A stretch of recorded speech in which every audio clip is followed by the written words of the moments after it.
Hello and welcome to the Swedish Pavilion, where we are holding a very special session today on resilient food production systems, enabling impact generators through innovation. My name is Rupali Mehra, and I'm the Chief Marketing Officer of Spoudy. And today, I'm the moderator for this session. By 2050, the global population is expected to touch nearly 10 billion, putting an unbelievable amount of stress on water, food systems, and other natural resources. The global food system is charging towards a state of crisis. We know that. We're discussing that at COP. But perhaps we also know the solutions, and it lies right here in this room. And the prominence given to food and climate agenda early on at COP28 has been extremely encouraging. Now, of course, it's time for action. So let's begin with getting an insights from Anita George, a distinguished business executive known for her investments in sustainable infrastructure around the world, especially on access to clean water and energy. Anita has also held leadership roles at the World Bank Group and IFC, and more recently at CDPQ, which is Canada's second largest pension plan. She also sits on boards of several organizations across the world, including at an advisory position at Spoudy. And earlier at COP, we caught up with her, and I began by asking her the question, food and climate are high on the agenda, and perhaps it's time to put and change our perspectives about smallholder farmers who produce 1/3 of our global food. I asked her, do we need to see them as entrepreneurs and impact generators who can actually help us all achieve a resilient food production system? Let's hear. Absolutely, I would say that that is exactly what we should be doing, to see smallholder farmers as business people who are able to then make the food production, which they know the best, and the farming practices more resilient and more able to adapt to climate change. What we've seen over the several recent years is because of the extreme weather conditions caused by climate change that farmers have to adapt very often, very quickly, and that really it becomes critical in terms of being able to address the pressures of climate on the agricultural and food production. Well, the innovation is available for smallholder farmers to grow more food in a more resilient and sustainable manner. But smallholder farmers also lack financial resources. How can this gap be bridged, and how do we de-risk adaptation of innovation? That was my second question to her. So I think Spoudy is a great example of innovation for smallholder farmers because it provides energy and water efficient product which is modular and mobile and can address the needs of really smallholder farmers where you don't need the large industrial scale machinery, etc. And that's a great innovation. I think another aspect is the aspect of data, which now the Spoudy pumps are able to collect data in terms of usage, in terms of energy efficiency, water efficiency. And this is useful not just for knowing how the pump performs, but also for the farmer. It's very valuable data. And over time, as you can collect such data, it makes you able to predict and be more analytical, which in turn makes you more resilient because you can know beforehand what to expect in terms of trends and performance of the farm production. So it's key to have this innovation. The challenge really is that smallholder farmers are disaggregated. So they are small consumers, and for any company to be able to have an impact and have scale, they need to have an aggregation platform.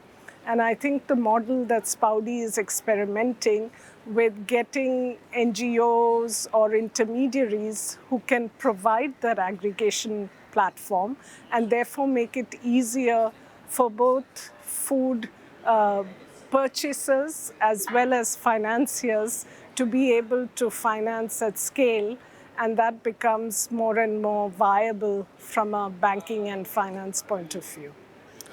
And I put a follow-up question asking, what will it take for impact enablers, especially financing and governance organizations, to take bold bets to future-proof food production? Let's hear what she has to say.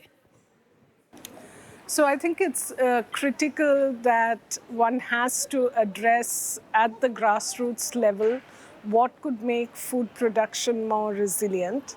And you have to work all the way backwards in terms of the supply chain. And by doing that, you actually build in resilience to the entire food production system. However, this is easier said than done, and this is where I think finance needs to be more innovative and take aggregated risk of smallholder farmers. This can also be done by having structures like a first loss type of approach or a contractual agreement with off-takers of production of farm products, which will then make it easier for financiers to be able to take that risk. However, I think one of the misperceptions has been that farmers would tend to be too vulnerable to the climate change impacts, weather impacts. And here, innovative products like insurance, crop insurance, etc., becomes very critical. So it has to be a holistic package approach, and we are seeing more and more models of such financing which offer multiple products tailor-made to suit the needs of the smallholder farmers. And this goes a long way in terms of building in both resilience, ability to respond quickly, agility, and innovation. So I hope that in the work that Spoudy is doing, we will see financiers being able to come and use that aggregation platform that you're building across the globe in different markets, and that could become a role model for other financing models across smallholder farmers. Well, indeed, and well summarized, but very quick takeaways from this COP, and that was my final question to Anita before she left from here. So I think the good news is that the COP has recognized the big areas which really need support, and resilience of the food production is a very big one. And you've just heard billions of dollars being committed. The number was around 30 billion from the COP itself for increasing resilience and the ability to adapt to climate change as much as to mitigate the impacts of climate change. I think the challenge is how do you take these big numbers from big institutions and actually create models that can reach the smallholder farmer, the small field agent, the smaller financiers. And this has really been an implementation challenge, and we need to therefore come up with models which can help us innovate, think creatively, provide risk mitigation so that these large numbers that we are hearing about at COP can actually reach the impact creators and the beneficiaries who we need to empower through these type of financing schemes. Thank you. Well, Anita George there joining us and sharing her valuable insights from COP28. And now let's move on to what we have here and which are the people who can actually make it happen. If we can throw up on stage what we call the future-proofing food production wheel, which I can quickly take over before we call the speakers. What you see here is the future-proofing global food production, and perhaps one way to do that.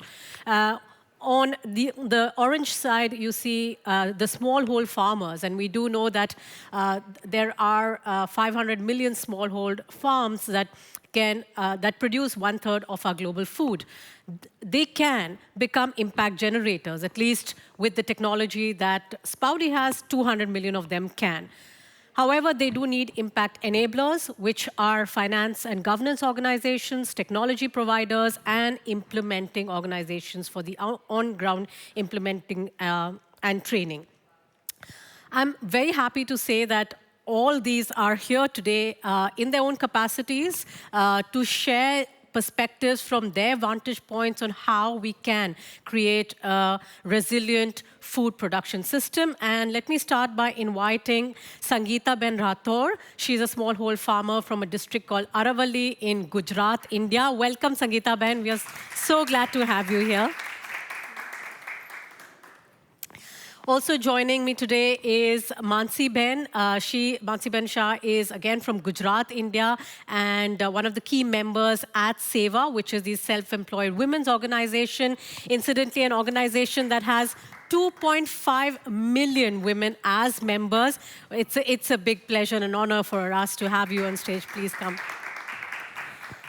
I'd also like to invite Anup Jagwani. He is one of the key leaders as far as climate and agriculture go at IFC, and we would love to hear your perspectives as well. You have been working on innovation, various innovative investment opportunities within climate, as well as now in agriculture. So welcome on stage. And I'd also, since we are talking about technology and how innovation can impact food resilience, I'd like to call on stage Henrik Johansson. He is the innovator and the co-founder of Spoudy, a green tech company which is working with smallholder farmers across the value chain in many ways through technology and helping create a more resilient food production system. But I would like to first start with you, Sangeeta Ben, and I will ask you the question. Mansi Ben, you can help translate. At the ground level, you are the one who can make the change. Tell us how innovation and technology can help you. And since you are one of the pioneers who've adopted new technologies, how has it changed the way you grow food? નવી જાત ખેતીમાં નવી technology ને પદ્ધતિ આવે એનાથી તમારી ખેતીમાં કઈ રીતે પરિવર્તન આવ્યું છે એમાંથી તમારી જે ખેતી કરો છો એ કઈ રીતે એમાં સુધારો આવ્યો છે. નમસ્તે, મારું નામ સંગીતાબેન રાઠોડ છે અને હું સેવામાંથી છું અને અમારી સેવામાં 25 લાખ બહેનોનું સંગઠન છે અને હું ખેતી અને પશુપાલનનું કામ કરું છું. જે પહેલાં અમે ખેતી કરતા હતા તો ઢાળિયા પદ્ધતિથી ખેતી કરતા હતા. જેમાં રોગ વધારે આવે, પછી નિંદામણ વધારે થાય અને ઉત્પાદન પણ સારું ના મળે. અને અત્યારે જે સ્પાવડી પંપ વાપરીએ છીએ ને તો અમારે એટલી મહેનત નહીં થતી અને સીધું પાણી ટપક જેટલું જમીનના છોડને જોઈતું હોય ને એટલું જ મળી રહે અને જેનાથી નિંદામણ પણ ના થાય અને રોગો પણ ના આવે. Namaste, she is Sangeeta Ben Rathod from Bayard Taluka in Aravalli district of Gujarat. She is a smallholder farmer herself and a member of SEVA since past 7 years. She says that she has been doing agriculture, she has been farming since very childhood, and previously before coming in touch with the new technology, she was using the traditional flood irrigation method for irrigating her field. But there were a lot of challenges when she was using flood irrigation, like they would use excess water which would damage the crops. Additionally, there was also a lot of weed growth and also pests and diseases because of flood irrigation. But now they came across this new technology called the precision pump irrigation, solar pneumatic precision irrigation, the Spoudy pump. And because of that, now they are able to irrigate only in adequate amount, whatever is required by the plant at the base of the plant. Oh, you want to add something else, please? જે અમે જ્યારે ધાળિયા પદ્ધતિ ખેતી કરીએ તો ખાતરને બધું અમારા હાથેથી નાખવું પડતું હતું. દવા પણ પંપથી છાંટવી પડતી હતી. પણ અત્યારે જે અમે બાયોગેસ થકી સ્લરી જે ડાયરેક્ટ ટેન્કમાં નાખી દેવાની અને ડાયરેક્ટ નરી પર ચડાવીને એવી રીતે ખાતરના દવા આપીએ છીએ. Technology has not only improved the quality of agriculture, but it has also led to reduction in input cost as well as in the drudgery. Previously, I used to apply fertilizer manually. I had to scatter the fertilizer across the field. Now I dissolve the fertilizer in the tank of water, and it is directly applied at the base of the plant. Similarly, I have also started using bioslurry from the biogas digester that I have adopted. So combined, all these technologies have not only made my agriculture sustainable, profitable, and viable. Well, thank you, Sangeeta Ben and Mansi Ben. I'll come back to you for more questions. But let me go across straight first to Henrik. Henrik, what made you partner with Seva, and what is the kind of collaboration that you have seen over the last few years that the partnership has been in place? Quite easy to answer that, because we need some impact. We need it now, and we need food on the table. And we need to secure that the food is bringing to the table in a sustainable way, meaning we can't continue to overuse water, because then there will be less food on the table. So we decided to go out in the field to figure out what is missing. And of course, there are lots of things missing, but in our case, we are engineers. The technology has not been designed to improve this. So we have put in some years of R&D and development and failures and success into technology designed for one specific purpose: to generate measurable impact. And impact could be different depending on who you address. From a financing point of view, they would like to see an impact perhaps on reduce of CO2. Someone perhaps thinks that having a better harvest is of course great, empower women to become entrepreneurs, etc., etc. But at the end, we decided that we should not come with a technology that will not deliver the most important impact, and that is for the end user, more money in their own pocket, so that they can become self-sufficient and profitable and keep on scaling their important work. So coming together with Seva, we just handed over the technology and said, do you think it will work? And they looked at the technology. No, of course not. We have not seen this before. So they just had a chance to try it out, and now we are finding a way together with Seva. There are 2.5 million women that could become impact generators tomorrow. And it's just one harvest away, produce 3 times more food. So we have built up the distribution network that is needed. We have the technology that is needed. Now we are trying to find the wheel here to start to spin.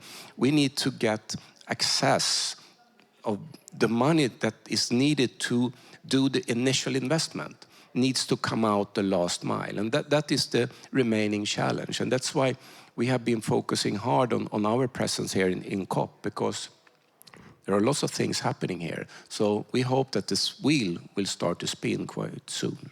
Well, thanks, Henrik. And let's put the question to Anup. You have held several leadership roles within IFC, and especially within climate and climate financing. How can smallholder farmers really get access to newer technologies, and how can they get that access fast and quick for impact to accelerate? Yeah. Thank you, and thank you for having me here. So look, IFC, as you know, finances several different businesses, whether it's renewable energy or agriculture or agribusiness. And we have a way of working with smallholder farmers that tends to be through intermediaries. One of my favorite projects in India was, without naming the company, a drip irrigation company in India that we helped expand over many years. We put in over a couple of $100 million to help them expand their reach and their sales of a drip irrigation system. They set up an NBFC to try to finance farmers. So as IFC, where we can, we work directly with the farmer. And if that's not possible, then we work through aggregators. And the aggregator may be an off-taker, So imagine a company like Olam or Ecom that buys from the smallholder farmer, and we finance them so that they can work with the smallholder farmer, provide the inputs and financing to help the smallholder farmer. We work through banks. Our largest portfolio as IFC is through financial institutions. So we work through banks that provide the financing. And then we have equity companies that we invest in. So some of the agri-technology companies, we've invested in Omnivore in India that is investing in agri-technology companies. And finally, apart from all the financing pieces, so direct and indirect, we have advisory services. So in India, for example, we worked with a number of companies to reduce their carbon footprint and water use. Producing, for example, sugarcane with drip systems that lowers the footprint, or rice, low carbon rice. We're looking at alternative wetting and drying processes. So there's a capacity element that we're working on. So smallholders, you've highlighted the importance of smallholders, and I think we continue to look for ways to scale up our financing. And the final thought on that, where we think the risk is more challenging for us, we bring in blended finance. And now, blended finance is a term that's used quite a bit, but IFC has significant experience in blended finance space. We set up the Global Agriculture Food Security Program after 2007 crisis, when we realized a number of people had become more food insecure. Just with the crisis, another 200 million people became food insecure, from 800 million to 1 billion. And that's when we went to the governments and we set up this global food security program. And that has helped us to do projects and reach farmers that we would otherwise not have been able to with our business model. Right. So we brought a number of innovations to reach smallholder farmers. Right. Very interesting thoughts there. Do you want to add something? Yeah. I just want to do a small, reflection on this. I'm very proud sitting here together with a strong voice like IFC, and at the other end of the rope, perhaps an even stronger voice if we can let them speak with SEVA, because this is the gap that we are trying to close. We are just a technology provider. We see ourselves as a impact facilitator, and we also see IFC that could be the voice of becoming some sort of driving force to find the right financing mechanism, because that is what is needed, as I see it, a mechanism that could scale, that should be based on commercial terms, because if there is no win situation, it will take time. So, yes, a small reflection. Sorry about that, Rupali. That's fine. It is meant to be a discussion, so please jump in, anyone who, whenever you would like. But Mansi-ben, I'll come to you specifically on SEVA. SEVA has been working with millions of women to make them more independent, entrepreneurial, improve livelihoods, because we know the ripple effects of that, right? It is better communities, better education, better food security. How have you integrated climate action into SEVA's original program, and how have you brought in innovation? Thank you, Rupali Ben. And yes, so SEVA has a membership of almost 3 million women 3 million. today, and 60% of our members are from the rural areas, and majority of them are small and marginal farmers. Agriculture is one of the primary occupation. And as SEVA started organizing these small and marginal farmers in the rural areas, we saw that these farmers who grow food for all, they were remaining hungry. SEVA was faced by a burning question of why does the farmer remain hungry? And therefore, we had started our agricultural campaign in 1985 that focused on treating farm as an enterprise. And so as Henrik Bhai and Anuj Bhai just said, not just treating farmers as just food producers, but treating farmers as entrepreneurs and their farms as an enterprise. And as SEVA completed 50 years in 2022, we were discussing with our founder, Sheila Ben, about where do we see our organization over the next 50 years? And Ilaben very gently and calmly said that those 50 years are gone.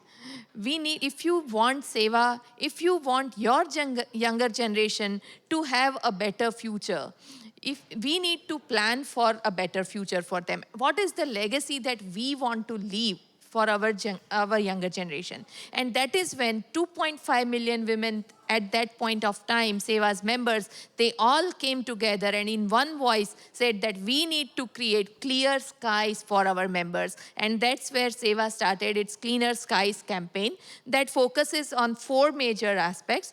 First, we focus on awareness and education, because even today, women, poor rural women, they feel that the climate shocks are God's way of punishing them. They feel that the entire thing that is happening is something they are doing wrong, and they don't understand the impact. They are doing so much for the nature. They are doing so much because of their intrinsic caring nature. They are doing so much to preserve the environment. And therefore, the first step of the Climate Swachh Akash campaign, the Cleaner Skies campaign, is to create education and awareness about climate shocks, its impact on their lives and livelihoods, and their climate action. The second is access to inputs and technology, and that's where we identify and partner with companies like Spouty, because the women, the smallholder farmers in the rural areas, they are not aware of these new technologies which can strengthen their agriculture, which can strengthen their livelihoods. And that is so the second pillar is enabling affordable access to technology.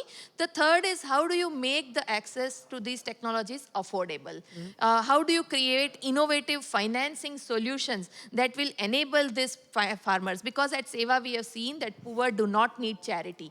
What they need is an enabling environment and innovative financing solutions to help them adopt these new kinds of technologies and make their livelihoods sustainable and climate resilience.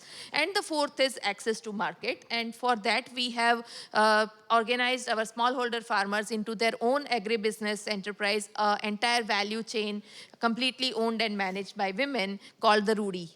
Okay, that's very interesting, because it's a segue into my next set of questions, which is how do you build capacity? So we're talking about capacity building, and then how does one scale without it being tiresome, if I can say that candidly? How can one scale fast, scale efficiently, build capacity, enable smallholder farmers to become entrepreneurial, more confident, access technology faster, and also see the impact of that faster as well? And maybe I can start with Sangeeta Ben. Like, what is it that she would really like to, and within her community, and of course as smallholder farmers in general, what would she really like for it to move faster? Sangitaben, એમનો પ્રશ્ન એમ છે કે તમે અપનાવ્યો સ્પાઉડી pump, એનાથી તમને ફાયદો થયો. વધારે ને વધારે બહેનોને અપનાવવો હોય પંપ, તો એને માટે શું કરવું જોઈએ? જે હું પહેલાં ધારિયાથી ખેતી કરતી હતી ને, તો પાક જ સારો નહોતો મળતો. તો ખેડૂતો બધા જોવા આવી મારા ઘેર વિઝિટ કરવા માટે આ ખેતી કેમ નહીં કરી છે, તે અમને પાક સારો થાય ને ઉત્પાદન વધારે થાય છે. તો અમે કીધું કે અમે સ્પાઉડી પંપ લગાવ્યો છે. તો એ બેનો જોવા આવીને એમને લગાવવો હતો, પણ એમને હપ્તાથી પૈસાની લોન મળે એવું જોઈતું હતું કંઈક. તો એમને પૈસાની જરૂર, પૈસા ઓછા હતા એટલે ના લગાવી શક્યા. અત્યારે લગાવવાની માંગ પણ આવી, પણ finance. So Sangeeta Ben says that 3 things are needed for small farmers to adopt these new kind of technologies and scale up and make their agriculture more resilient. First is education and awareness about these new technologies.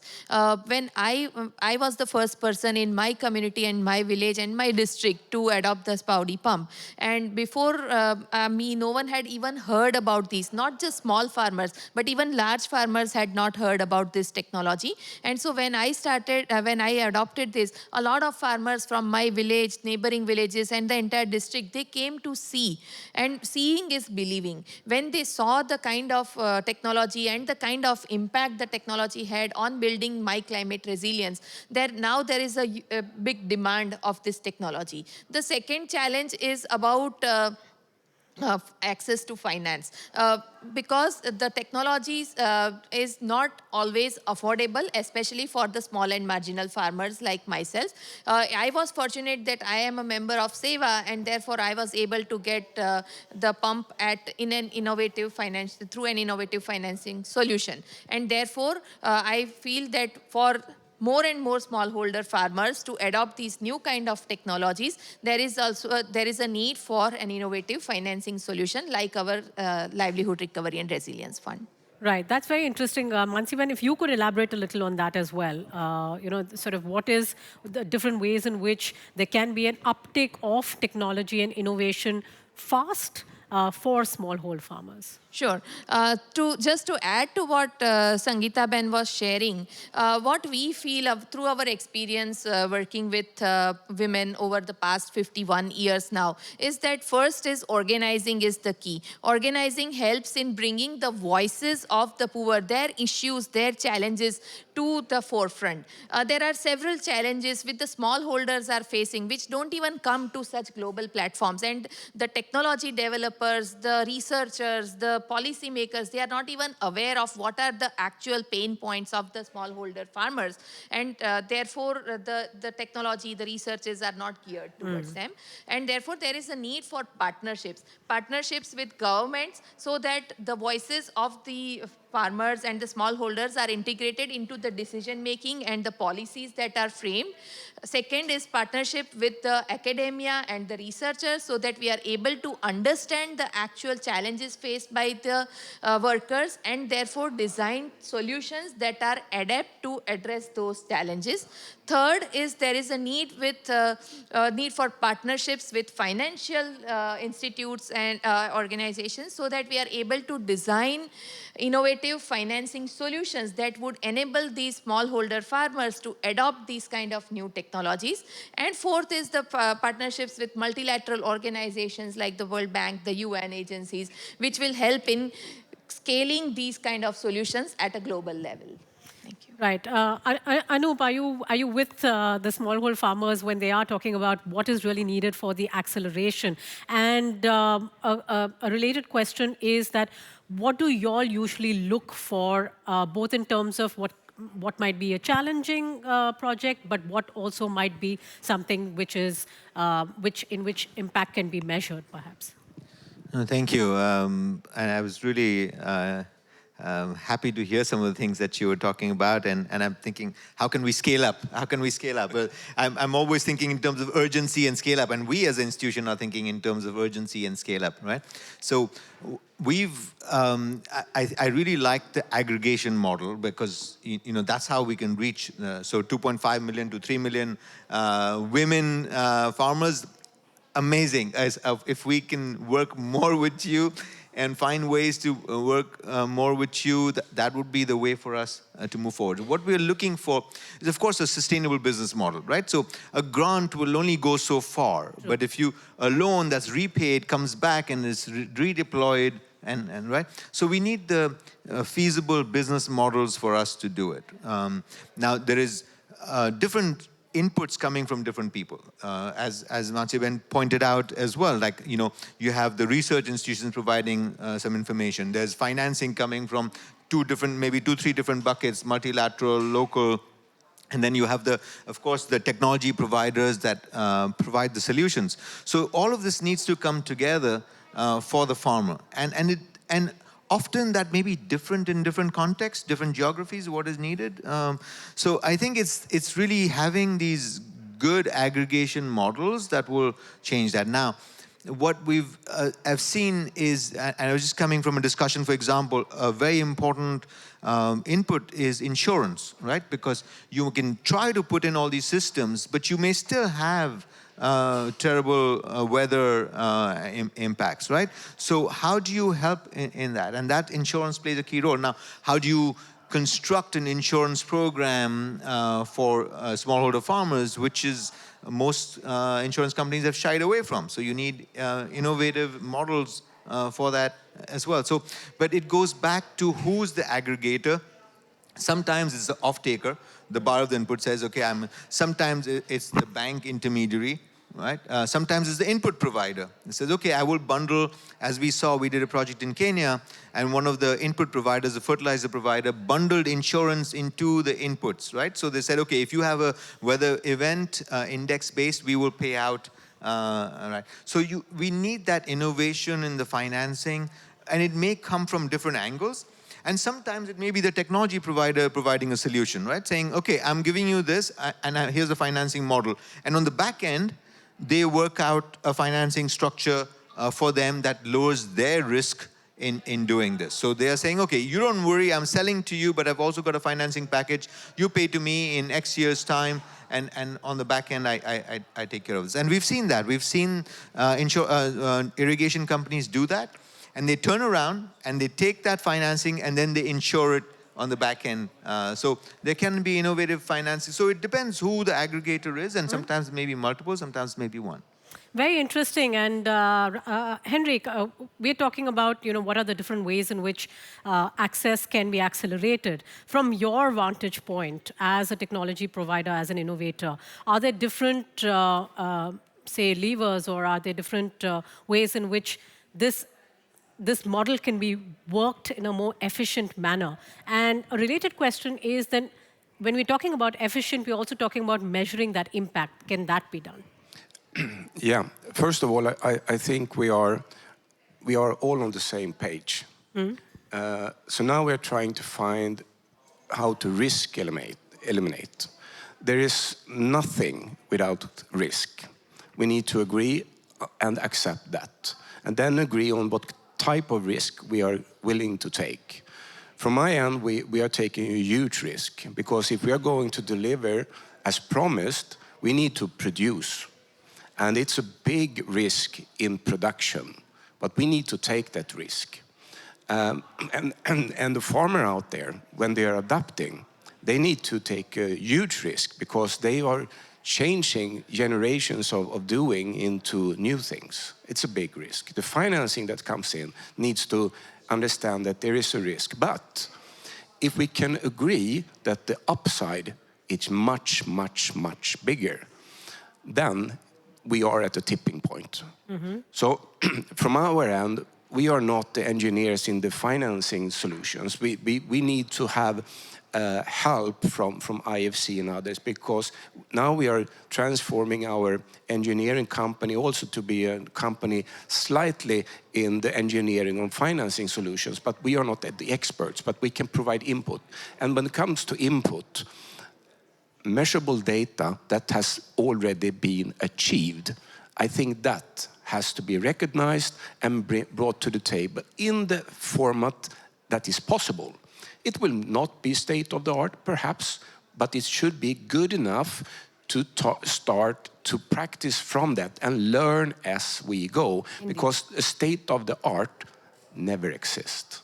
Indeed. And I think measuring that impact is extremely important to move forward and to scale as well. Mansi-ben, we are running out of time, but please go ahead with your final words. I just had one point to add.